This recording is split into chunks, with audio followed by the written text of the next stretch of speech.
इनकलाब इस्लामी ईरान के बाद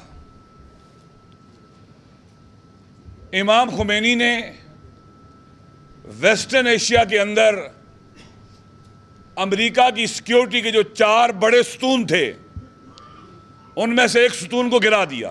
उनमें से आम सतून ईरान था, शहनशाही हुकूमत थी। इमाम ने उसको गिराया, उसके ताज को सरनगू किया और इसराइल की एम्बेसी को ख़त्म किया, सफारत खाने को। वहीं पर यासर अरफात को बुलवाकर फ़लस्तीन का सफारत खाना खोला और ये ऐलान जंग था इसराइल के खिलाफ। फिर ऐलान फरमाया कि आखिरी जुम्मा माह रमज़ान का जुम्मतुल विदा यौमुल कुद्स के तौर पर मनाया जाए। जुल्म सतीज़ी करें, इस्तिकबार के खिलाफ निकलें, आलमी सियोनिज़्म के खिलाफ निकलें। इसराइल उस वक़्त अपने आप को समझता था कि बस मैं जीत गया हूँ, एक्सपेंड हो रहा था। इसके नतीजे में रेजिस्टेंस वजूद में आई इसराइल के खिलाफ। वो इसराइल जो नील और फुरात की बातें करता था, अपने अंदर दीवारें खड़ी करना शुरू हो गया। हौसला मिला, नाकाबिल शिकस्त होने का इसराइल का तिलिस्म टूट गया, उसको शिकस्त हुई। मुख्तलिफ अरब ममालिक की जंगें इसराइल के साथ हुई हैं।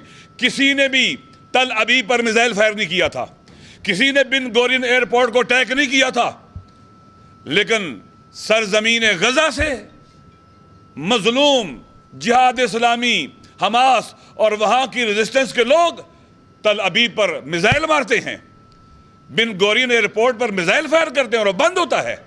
यानी इसराइल का ग्रेटर इसराइल का मंसूबा खाक में मिल चुका है। वो जो दीवारें खड़ी कर रहा है अपने बाहर, वो खाक में मिल चुका है और इसराइल अगर दीवारों में बंद होगा, ख़त्म हो जाएगा। ये इमाम खुमैनी की उस इनकलाबी मूवमेंट के नताइज में से है। इसराइल के मजलूमों को हौसला मिला, मुसलमानों को हौसला मिला कि इसराइल काबिल शिकस्त है, नाकाबिल शिकस्त नहीं है। लिहाजा अगर वो लोग इसराइल को मार सकते हैं, शिकस्त दे सकते हैं, जो यहूद और नसारा से दूर होंगे, जो उनके परचम तले होंगे, जो उनके मंसूबों पर अमल करेंगे, जो उनके साथ उठे बैठेंगे, हाथ में तलवार लेकर रक्स करेंगे, वो उन्हीं में से हैं। वो कभी फ़लस्तीन आज़ाद नहीं करवा सकते, वो कभी फ़लस्तीन के लिए लड़ सकते। वो मुसलमानों को आपस में उलझाएंगे, टकराएंगे, लड़ाएंगे। मुश्किल क्या है? हमास के साथ कतर के जो जराइम बयान किए गए, हमास के साथ ताल्लुकात, रेजिस्टेंस के साथ ताल्लुकात और रेजिस्टेंस को सपोर्ट करने वाले ईरान के साथ ताल्लुकात।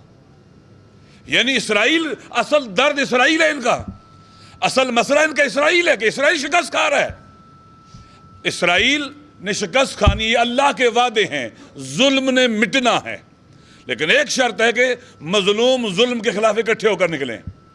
आज अमेरिका शिकस्त खा रहा है, आज पहले वाला अमेरिका नहीं है, आज 35-40 साल पहले वाला अमेरिका नहीं है, कमज़ोर है, शिकस्त खा रहा है। इसराइल कमज़ोर है, उनके पास क्या हरबा है? मुसलमानों को मुसलमानों से लड़ाओ, तफरका पैदा करो।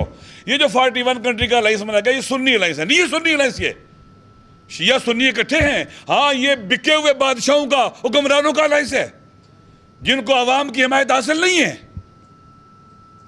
अब आपके सामने जो कुछ कतर के साथ हुआ है, जो ट्रंप आया उसने कह दिया, मेरे ख्याल में 41 कंट्रीज के अलायंस में रहना ये पाकिस्तान के लिए बदनमा दाग है। हमारे हुक्मरानों को जो भी कर सकता है, राहील शरीफ साहब की एम्बेसी कैंसिल करनी चाहिए, वापस बुलाना चाहिए उसको। हम किसी इसराइल को बचाने वाले अलायंस में नहीं जा सकते।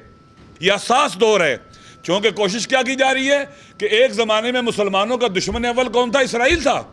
अब दुश्मन बदले जा रहे हैं, मुसलमानों के अंदर से दुश्मन तलाश किए जा रहे हैं और उनके सामने रखा जा रहा है, मीडिया के जरिए, मुख्तलिफ हवालों के जरिए।